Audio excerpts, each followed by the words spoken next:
उत्तर प्रदेश के एक जमींदार राजघराने में पैदा हुआ एक शख्स जो वैज्ञानिक बनना चाहता था मगर बनता है एक राजनेता।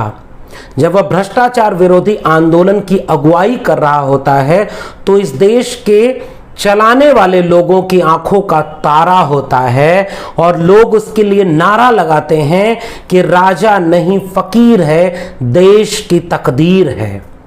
उसकी ईमानदारी, उसकी मेहनत, उसके समाजवादी पृष्ठभूमि से लेकर के उसकी कार्य प्रणाली के लोग कायल होते हैं। उसके लिए पत्र पत्रिकाओं और अखबारों में कसीदे पढ़े जाने की शक्ल में लेख लिखे जाते हैं और उसको नायक बनाकर साबित किया जाता है कि वह नए भारत का निर्माता है। उसी शख्स ने जब प्रधानमंत्री बनने के बाद सामाजिक न्याय आंदोलनों के इतिहास में एक मील का पत्थर साबित होने वाला फैसला लिया, यानी मंडल कमीशन की अनुशंसाओं को लागू करना।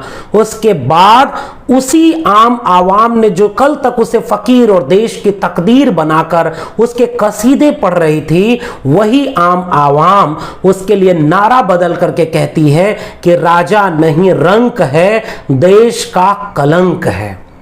और वह शख्स इस देश का न्यायकारी नायक से बदल करके विभाजनकारी खलनायक बना दिया जाता है और उसकी इस गुनाह की माफी इस देश का अपर क्लास, अपर कास्ट पुरुष हिंदुओं ने कभी नहीं दी और उसके मरने के दिन तक उसे गालियां दी गईं। उस राजनेता को अब कोई याद करना पसंद नहीं करता, न वे जिन्होंने उसे राजा नहीं फकीर और देश की तकदीर कहा था, या वे जिस आधी आबादी को उस व्यक्ति ने अपने एक फैसले से एक बहुत बड़ा मौका हाथ दिया। वरना काका कालेलकर कमीशन का हश्र मंडल कमीशन का भी होने वाला था। आज हम बात कर रहे हैं विश्वनाथ प्रताप सिंह यानी वीपी सिंह पर। सामाजिक न्याय की पाठशाला के इस खास एपिसोड में आपका स्वागत है। अभिवादन कबूल करिए लक्ष्मण यादव का।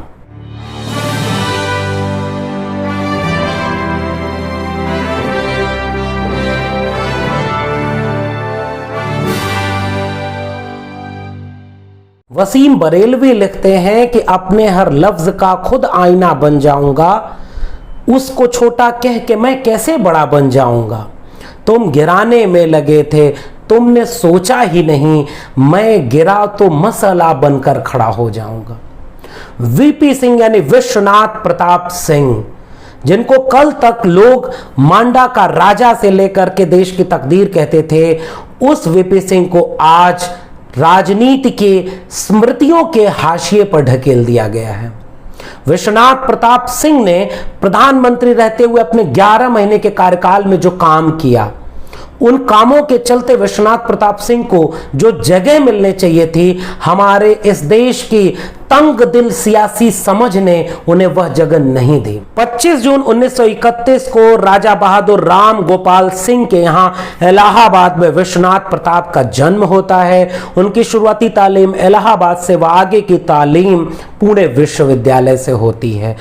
अपने छात्र जीवन में ही छात्र राजनीति में सक्रिय होने वाले VP Singh UP college Banaras में छात्र संघ के अध्यक्ष बनते हैं। वह उत्तर प्रदेश के प्रतिष्ठित विश्वविद्यालय इलाहाबाद विश्वविद्यालय में छात्र संघ के उपाध्यक्ष भी चुने जाते हैं। वे अखिल भारतीय कांग्रेस कमेटी के 1969 से 71 तक इलाहाबाद विश्वविद्यालय के कार्यकारी निकाय एवं उत्तर प्रदेश विधानसभा के सदस्य निर्वाचित रहते हैं। 1971 से 74 तक वो लोकसभा के सदस्य रहते हैं। अक्टूबर 1974 से नवंबर 1976 तक वाणिज्य उप मंत्री व नवंबर 1976 से मार्च 1977 तक वाणिज्य संघ राज्य मंत्री के पद पर रहते हैं। 3 जनवरी से 26 जुलाई 1980 तक फिर से वो लोकसभा के सदस्य के रूप में चुने जाते हैं और 9 जून 1980 को वो उत्तर प्रदेश के मुख्यमंत्री पद पर शपथ ग्रहण करते हैं, जो 28 जून 1982 में तब अपने पद से इस्तीफा देते हैं जब उन्होंने ये वादा किया था कि वो उत्तर प्रदेश को डाकुओं से मुक्त कर देंगे और उनके अपने ही रिश्तेदार डाकुओं के हत्या के शिकार हो जाते हैं, इसके चलते वो इस्तीफा दे देते हैं। 21 नवंबर 1980 से 14 जून 1981 तक उत्तर प्रदेश विधान परिषद के सदस्य के रूप में फिर से राजनीति को आगे बढ़ाते हैं। 15 जून 1981 से 16 जुलाई 1983 तक वे उत्तर प्रदेश विधानसभा के सदस्य निर्वाचित रहते हैं। 29 जनवरी 1983 को वह फिर से केंद्रीय वाणिज्य मंत्री के पद को ग्रहण करते हैं। वह 15 फरवरी 1983 से आपूर्ति विभाग का अधिकृत पदभार भी संभालते हैं। 16 जुलाई 1983 से वो राज्यसभा के सदस्य निर्वाचित होते हैं। 1 सितंबर 1984 को उत्तर प्रदेश कांग्रेस कमेटी के अध्यक्ष चुने जाते हैं। वह 31 दिसंबर 1984 को केंद्रीय वित्त मंत्री बनते हैं। यानी 1984 से जब 403 सीटें लेकर के राजीव गांधी इस देश के प्रचंड बहुमत के प्रधानमंत्री पद पर काबिज होते हैं, वो अपने चहेते विश्वनाथ प्रताप को केंद्रीय वित्त मंत्रालय का पदभार देते हैं।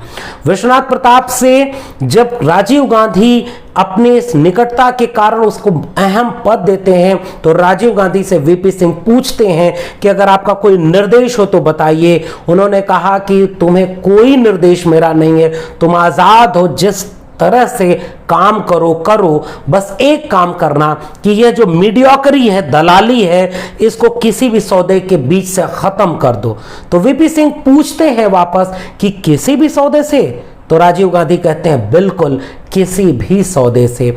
और उसके बाद वीपी सिंह आजाद ख्याली के साथ वित्त मंत्रालय का काम संभालते हैं।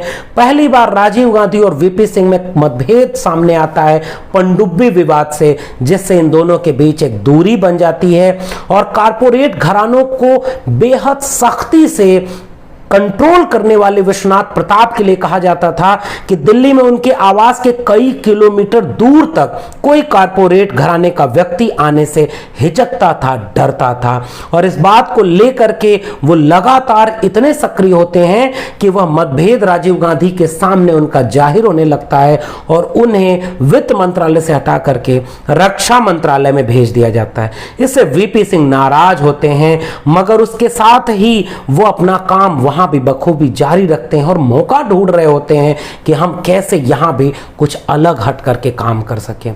वही वीपी सिंह जिन्होंने इमरजेंसी के दौर में भी इंदिरा गांधी का साथ नहीं छोड़ा था, वही वीपी सिंह अब नए सिरे से अपनी राजनीति की शुरुआत कर रहे होते हैं। यानी विश्वनाथ प्रताप सिंह की राजनीति का यह पहला चरण अपने मुकाम पर जाने को आमादा है, जब वो भ्रष्टाचार की खोज कर रहे होते हैं और 84 करोड़ का बोफोर्स डील मामला सामने आ जाता है।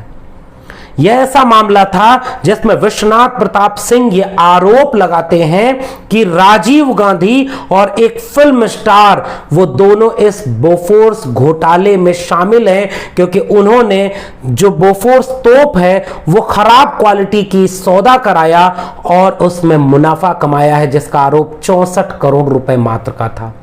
यह वो दौर नहीं था कि घोटालों का आरोप लगने के बावजूद आप अखबारों से लेकर के टीवी पर निहायत बेशर्मी से यह कहते फिरें कि वो विष्णु के अवतार, देशभक्त, सबसे बड़े राजनेता हैं, प्रधानमंत्री हैं। वो दौर तब था जब घोटालों के आरोप लगने से छवियां धूमिल हो जाया करती थी। इसके चलते उन्हें कांग्रेस से निकाल दिया गया। तब उनका एक प्रसिद्ध वाक्य एक इंटरव्यू में सामने आता है कि तुम मुझे क्या खरीदोगे, मैं बिल्कुल मुफ्त हूं। और उसके बाद भ्रष्टाचार को मुद्दा बना करके विश्वनाथ प्रताप सिंह पूरे देश में रैलियां और जनसभाएं करने लगते हैं और कांग्रेस विरोध का एक लहर पूरे देश में फैल जाती है। उन दौरान एक वाकया होता है कि जिस भी रैली में विश्वनाथ प्रताप सिंह जाते हैं, वो ये कहते हैं कि मेरी जेब में एक पर्ची है जिसमें बोफोर्स घोटाले में शामिल लोगों के नाम लिखे हुए हैं। मैं जब इस देश का प्रधानमंत्री बन गया तो मैं इन लोगों पर कार्यवाही करूंगा और इस देश को न्याय दिलाऊंगा। वह पर्ची कभी खुल नहीं पाती है, मगर उस भ्रष्टाचार विरोधी आंदोलन जो 1988 और 89 के बीच चल रहा होता है, उसका हश्र यह होता है कि कांग्रेस बुरी तरह से चुनाव में हारती है और फिर एक राजनीतिक गुणागणित के तकड़म के साथ जनता पार्टी, जो सबसे बड़े दल के रूप में उस समय सामने आती है, वह कभी चंद्रशेखर तो कभी ताऊ देवीलाल के रास्ते से होते हुए विश्वनाथ प्रताप सिंह को 2 दिसंबर 1989 को इस देश के प्रधानमंत्री पद पर काबिज करती है। 2 दिसंबर 1989 को जब इस देश के प्रधानमंत्री के पद पर शपथ लेकर के विश्वनाथ प्रताप सिंह अपने जीवन का दूसरा चरण शुरू करते हैं, उस समय वो प्रधानमंत्री देश के कम्युनिस्टों और दक्षिणपंथियों दोनों के सहयोग से बने होते हैं। वो लगातार आर्थिक संपन्नता और न्याय के लिए काम करना शुरू कर देते हैं, लेकिन चूंकि उनके प्रधानमंत्री बनने के वक्त ही एक खेमा जनता दल का इनसे नाराज हो चुका होता है और उस समय उनके सरकार को तमाम तरह की बंदिशों में काम करना पड़ता है। तमाम राजनीतिक घटनाएं होती हैं, ताऊ देवीलाल से लेकर के चंद्रशेखर तक के तमाम नाराजगियों को झेलते हुए विश्वनाथ प्रताप सिंह प्रधानमंत्री पद पर अपना काम आगे बढ़ाते हैं। उस समय वो एक सामाजिक न्याय व अधिकारिता मंत्रालय के तहत एक सोशल जस्टिस कमेटी का रिफॉर्म करते हैं, जिसके तहत ही right to education, right to health, right to employment के तमाम प्रस्ताव को पारित किया गया होता है, जिसमें मधु दंडवती, शरद यादव, रामविलास पासवान जैसे कई दिग्गज नेता इस कमेटी के सदस्य होते हैं। विश्वनाथ प्रताप सिंह लगातार एक सामाजिक व आर्थिक न्याय परक अपने रुझान के आधार पर प्रधानमंत्री पद पर फैसले ले रहे होते हैं। 31 मार्च 1990 को विश्वनाथ प्रताप सिंह घोषणा करते हैं कि बाबा साहब डॉक्टर भीमराव अंबेडकर को भारत रत्न दिया जाएगा। यानी उनके जन्म के लगभग 100 साल के बाद इस देश में बाबा साहब को भारत रत्न देने की बात सामने आती है। तो एक तरफ सामाजिक न्याय कमेटी, एक तरफ बाबा साहब को भारत रत्न दिया जाना, और फिर आता है वो दौर जो मंडल कमीशन का वीपी सिंह से जुड़ता है। कहा यह जाता है कि अचानक वीपी सिंह ने मंडल कमीशन की रिपोर्ट लागू कर दी, जबकि हकीकत यह है कि जनता दल के चुनावी घोषणा पत्र में यह दर्ज था कि मंडल कमीशन की रिपोर्ट को हम लागू करेंगे। वीपी सिंह अपने एक इंटरव्यू में कहते हैं कि जब तक मैंने मंडल कमीशन की रिपोर्ट को लागू नहीं किया था, तब तक ये कांग्रेस वाले मजाक मजाक में हमसे ये कहते थे, हर मीटिंग में और संसद तक में बोलते थे कि कब करेंगे मंडल कमीशन की रिपोर्ट को लागू, और जब मैंने लागू कर दिया तो वो ये कहते हैं कि इसकी कोई जिक्र नहीं था, अचानक लागू कर दिया गया। एक इंटरव्यू में वीपी सिंह कहते हैं कि मंडल कमीशन पर फैसले के पहले मेरे किए गए हर काम महान थे और इसके बाद के सारे काम देश विरोधी करार दिए गए। हालांकि मेरी टांग टूट गई, लेकिन मैंने गोला दाग ही दिया। वीपी सिंह आगे कहते हैं कि कुछ भी किया जाए तो उसकी एक कीमत तो होती है। यह नहीं होता कि आप कुछ भी करें और उसके बाद में अफसोस करने लगें। मंडल लागू किया तो उसका दाम भी देना पड़ा। अगर मंडल कमीशन की रिपोर्ट विश्वनाथ प्रताप सिंह के से दबाव में या इतिहास में अमर होने के लिए अगर लागू किए, तो उसके बाद जब 1996 में दोबारा मौका मिलता है गैर कांग्रेसी गैर भाजपाई सरकार का बीच से प्रधानमंत्री के चुनाव के लिए, तो उस समय जब सारे नेता वीपी सिंह को मनाने उनके घर जाते हैं, तो वीपी सिंह सबको घर बुलाकर अपने गाड़ी लेकर निकल जाते हैं और दिल्ली के रिंग रोड पर घूमते रहते हैं। जब वो सारे नेता वापस चले जाते हैं तब वो अपने घर वापस लौटते हैं, यानी प्रधानमंत्री पद को उन्होंने ठुकरा दिया। दोबारा वो भारत के प्रधानमंत्री नहीं बनते क्योंकि वो आहत होते हैं। और अपने एक इंटरव्यू में टीवी सीरियल में विश्वनाथ प्रताप सिंह ये कहते हैं कि उस समय जब मैंने मंडल कमीशन लागू किया, उसकी रिपोर्ट को लागू किया, तो पूरे देश में इस तरह का विवाद खड़ा किया गया कि गोया पूरा देश आंदोलनरत है। तो उस इंटरव्यू में वीपी सिंह ये कहते हैं कि 10% लोगों के बीच के युवाओं का आंदोलन को आप पूरे देश का आंदोलन कैसे कह सकते हैं? इस देश के 90% युवाओं के बीच खुशी है और वो युवा आके मुझसे कहते हैं कि अगर आप कहें तो ये जो आरक्षण विरोधी, मंडल विरोधी आंदोलन चल रहा है, हम इसका जवाब दें। वीपी सिंह उन युवाओं से कहते हैं कि नहीं, तुम्हें जवाब देने की जरूरत नहीं है, मैं हूं और मेरे रहते मंडल कमीशन पर कोई उंगली नहीं उठा सकता। अपने एक इंटरव्यू में वीपी सिंह कहते हैं कि मैंने यह बात समझ ली थी कि इस देश की आधी आबादी के युवाओं को आपने कोई हक ही नहीं दिया है, उनको कोई जगह ही नहीं मिली है। वो वोल्केनो का कैप है, यानी ज्वालामुखी के मुहाने पर खड़ा है।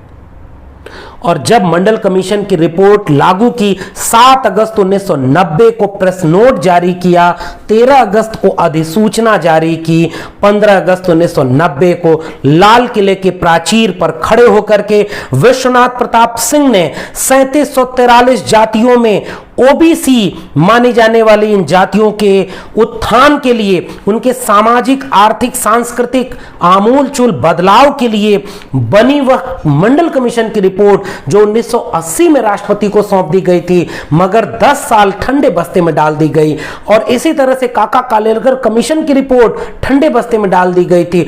उस मंडल कमीशन की रिपोर्ट को लागू किया और 15 अगस्त 1990 को लाल किले की प्राचीर से यह घोषणा करी पूरे दावे और दमखम के साथ कि मैंने इस देश में एक ऐसे बच्चे को जन्म दिया है जिसे अब वापस उसे मां की कोख में नहीं दिया जा सकता। वीपी सिंह ने उस समय मुखरता से यह कहा था कि मैंने राजनीति के व्याकरण को बदल कर रख दिया है। मैंने डिप्रिव्ड क्लास के चंद नेताओं को पैदा करने के लिए यह काम नहीं किया है। मैंने वंचित शोषित समाज के, इस देश की आधी आबादी के युवाओं को हक हुकूक व न्याय दिलाने के लिए यह काम किया है। वही वीपी सिंह मंडल कमीशन की रिपोर्ट लागू होने के वक्त जब मुखरता से यह पूरा काम कर रहे होते हैं, उस समय इस देश में वही अखबार, वही मीडिया, वही लोग वीपी सिंह के खिलाफ खड़े होते हैं और चंद आंदोलनों की तस्वीरों को दिखा करके अरुण नेहरू, जो उस समय वीपी सिंह के बहुत खास हुआ करते थे, वो हर रोज सुबह वीपी सिंह के पास पहुंच करके अखबारों की कतरनें दिखाकर कहते हैं कि पूरे देश में आग लगी है। और दूसरी तरफ समाजवादी नेताओं का धड़ा, क्योंकि मंडल कमीशन की बात होगी तो मान्यवर कांशीराम की सैकड़ों रैलियों की बात करे बिना यह काम अधूरा होगा।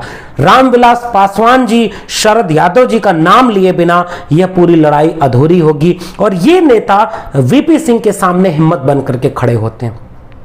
विश्वनाथ प्रताप सिंह ने जब इस तरह के फैसले को लिया तो उसी विश्वनाथ प्रताप सिंह को इस देश में विभाजनकारी, देश को बांटने वाला कहा गया। मंडल कमीशन की रिपोर्ट लागू होने के बाद पूरे देश में जानबूझकर दंगे जैसा माहौल बनाया गया। वो विश्वविद्यालय जो कल तक मां सरस्वती के पावन प्रांगण हुआ करते थे, उन्हें विश्वविद्यालयों व शिक्षण संस्थानों में मंडल विरोधी आंदोलन के लिए क्रांति चौक बनना शुरू हो गया था। और यहां पर लड़कियां ये तख्ती लेकर के चलती थी कि हमें बेरोजगार पति नहीं चाहिए। आपको जेंडरिंग कास्ट नामक की किताब उमा चक्रवर्ती की जरूर पढ़नी चाहिए, जिसमें यह बताया गया था कि कैसे यह जो जेंडर का सवाल वो कास्ट आइडेंटिटी से जुड़ता है। पूरे देश में वीपी सिंह को रावण बना करके पेश किया गया, अखबारों में लेख लिखे गए, कार्टून बना करके विश्वनाथ प्रताप सिंह को आजादी के बाद सबसे ज्यादा अपमानित करने वाले प्रधानमंत्री के तौर पर इस मीडिया ने खड़ा करके रख दिया। क्योंकि इस मीडिया में लगभग 100% लोग उसी तबके के आते थे जो मुख से पैदा हुए, भुजाओं से पैदा हुए और जंघे से पैदा हुए थे। और उस पूरे दंगे जैसे माहौल में 159 लोग आत्मदाह करने की कोशिश करते हैं, 63 लोग मारे जाते हैं और उसी में से एक था राजीव गोस्वामी नामक शख्स जो दिल्ली विश्वविद्यालय के देशबंधु कॉलेज के गेट पर आत्महत्या करने की कोशिश करता है, जिसका निधन 2004 में हुआ। उस समय कांग्रेस सदन में खड़े होकर के कहती है कि इस देश में अब टुकड़े टुकड़े की राजनीति की जा रही है। भारतीय जनता पार्टी धर्म के नाम पर तो जनता दल जाति के नाम पर इस देश को बांटना चाहते हैं। यानी यह कांग्रेस का स्टैंड था, वो मंडल के खिलाफ खड़े थे।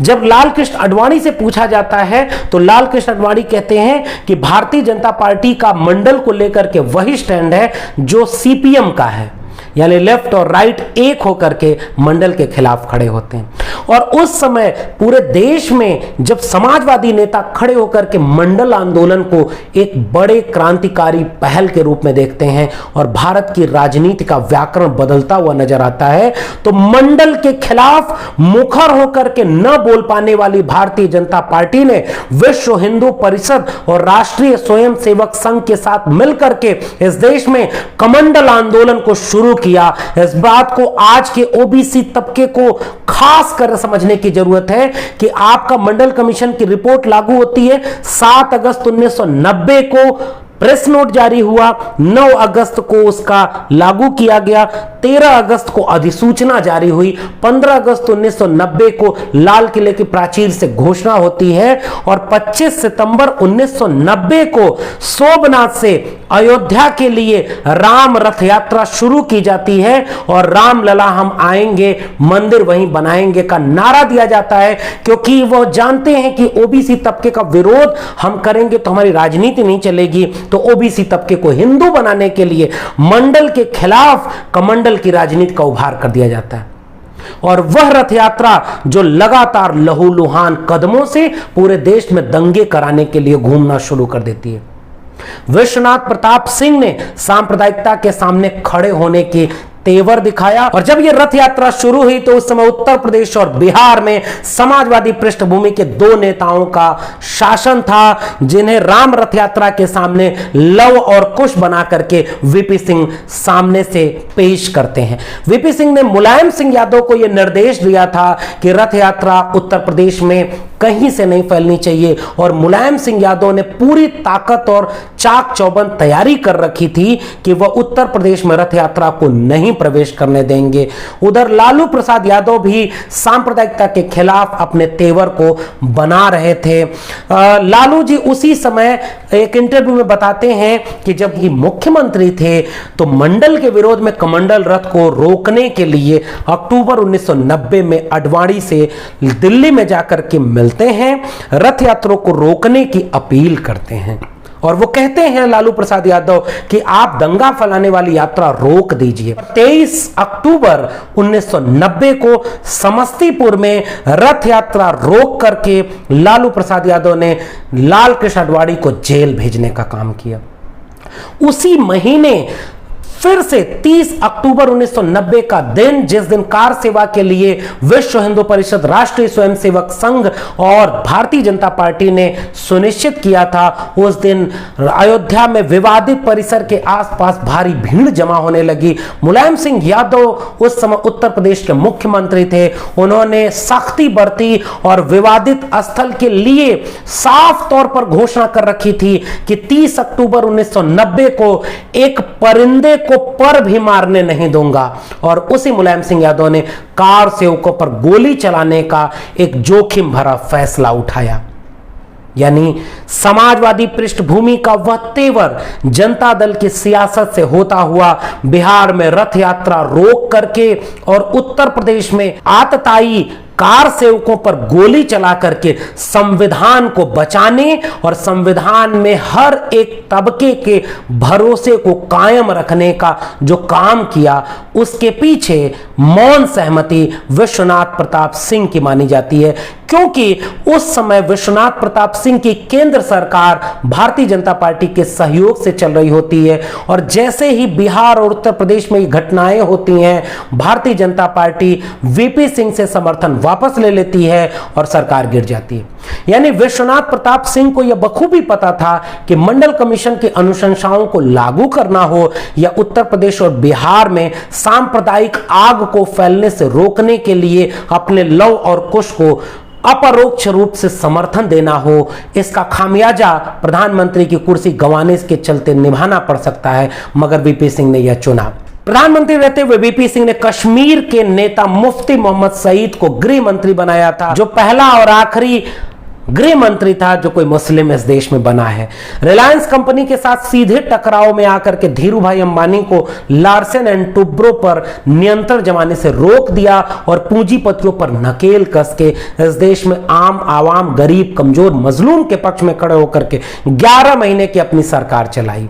और फिर 7 नवंबर 1990 को जब उन्हें लग गया कि उनकी सरकार गिर जाएगी तो प्रधानमंत्री के पद से इस्तीफा दे दिया। उस वक्त भी इस देश के अपर क्लास, अपर कास्ट, पुरुष, सवर्ण, अंग्रेजीदा बुद्धिजीवियों के बीच एक अश्लील सी गाली सामने आ गई थी, अहिरे बुद्धि ठकुरे बल, अंग विशेष में मिल गया जनता दल। और खुश हुए थे, जैसे अटल बिहारी वाजपेयी ने एक इंटरव्यू में कहा था कि हमने एक कांटे को दूसरे कांटे से निकाला और फिर दूसरे कांटे को भी फेंक दिया, और ये 2 कांटे थे कांची राम और मुलायम सिंह यादव। उसी तरह से मंडल कमंडल के पूरे राजनीतिक दौर में लोग अक्सर ये कहते हैं कि दोनों को एक पलड़े पर रखा जाए। क्या कमंडल कहीं से न्याय का आंदोलन था?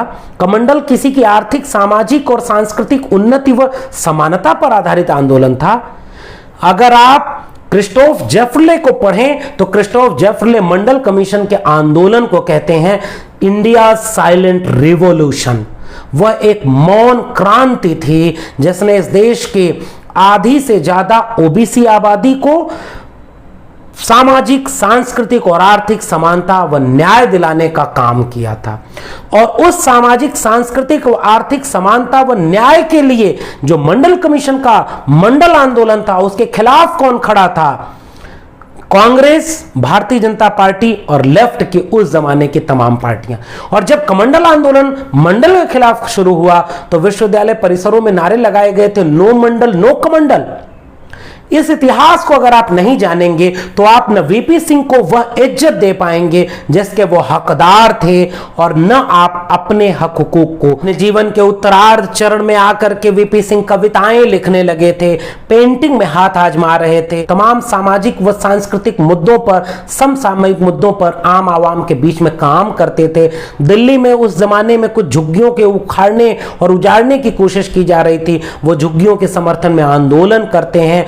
और जब सांप्रदायिक हिंसा चरम पर थी, उस जमाने में सांप्रदायिकता के खिलाफ आमरण अनशन पर बैठकर अपनी किडनी गंवा देते हैं। और उसी बीमारी के धीरे धीरे बढ़ने के क्रम में 2006 में विश्वनाथ प्रताप सिंह इस दुनिया को अलविदा कह जाते हैं। जाते जाते उनकी इन कविताओं को अगर आप गौर से फरमाएंगे तो देखेंगे कि आजाद भारत के इस शख्स को वह जगह, वह प्रधानमंत्री पद के कामों का मूल्यांकन कभी किया ही नहीं गया, क्योंकि उसकी इस गलती को कभी माफ ही नहीं किया इस देश के कुलीन अंग्रेजीदा सवर्ण बुद्धिजीवियों ने, कि उसने मंडल कमीशन लागू करके इस देश के राजनीति का व्याकरण क्यों बदल दिया।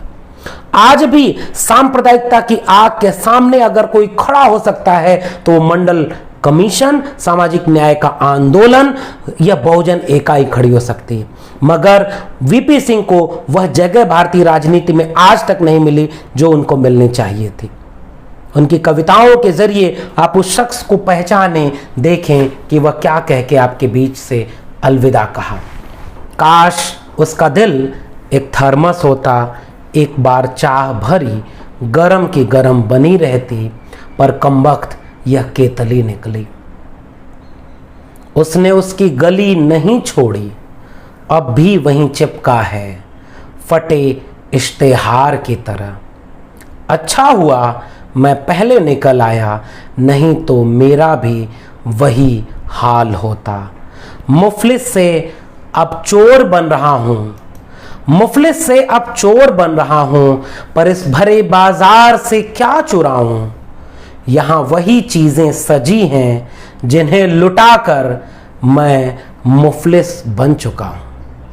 तो सामाजिक न्याय की पाठशाला में आपको आज की बातचीत कैसी लगी, नीचे कमेंट बॉक्स में जरूर बताइएगा। अगर आपको ये बातचीत अच्छी लगी हो और पसंद आई हो तो इसे लाइक व शेयर करिए, चैनल को सब्सक्राइब करिए, लोगों तक ले जाइए। अगर आप इस वीडियो को फेसबुक पर देख रहे हैं तो मेरे पेज को लाइक करिए। जल्दी मिलते हैं किसी और शख्सियत के साथ सामाजिक न्याय की पाठशाला में। तब तक के लिए शुक्रिया, बहुत बहुत धन्यवाद।